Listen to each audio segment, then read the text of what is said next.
Hello friends, you are watching Technical Chat number 1, and today we have brought you a detailed review of the Xiaomi Poco X7 Pro. This smartphone has emerged as a high-performance device with its amazing features and specifications. We will discuss each feature in detail, so make sure to watch the video till the end. Let's get started. First, let's talk about the design and build quality. The Xiaomi Poco X7 Pro is IP64 certified, which makes it dust and splash resistant. The overall design of the device looks sleek and premium, and it is available in black and other colors. Now let's talk about the display, which is a standout feature of this phone. The Xiaomi Poco X7 Pro has a 6.67-inch AMOLED display that supports a 120Hz refresh rate. It also supports HDR10 Plus and Dolby Vision. Additionally, it features an under-display optical fingerprint sensor that is fast and accurate. For performance lovers, this phone is a game changer. The device comes with Android 15 and Xiaomi's new HyperOS, which is smooth and responsive. It is powered by the MediaTek Dimensity 8400 Ultra chipset based on a 4nm architecture. Additionally, it has the Immortalis G720 MC7 GPU, which is excellent for gaming and graphic-intensive tasks. The Xiaomi Poco X7 Pro is equipped with a large 6550 mAh battery.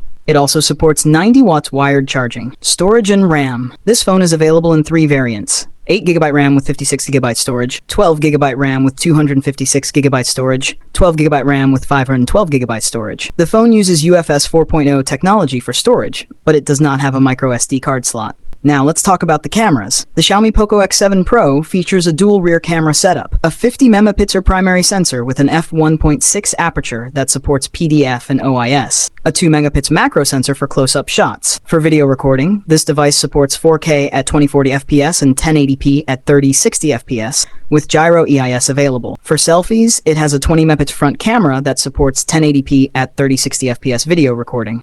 When it comes to connectivity, this phone offers comprehensive features. Dual speakers that provide stereo sound, but there's no 3.5mm audio jack. NFC support, region dependent. Infrared port, and USB Type-C 2.0 with OTG support. However, there's no FM radio option in this phone. So friends, this was the detailed review of the Xiaomi Poco X7 Pro. This smartphone stands out in its price segment as a power-packed option in terms of design, performance, and battery. If you like this review, please like the video, subscribe to the channel, and share your valuable comments. See you in the next video. Goodbye.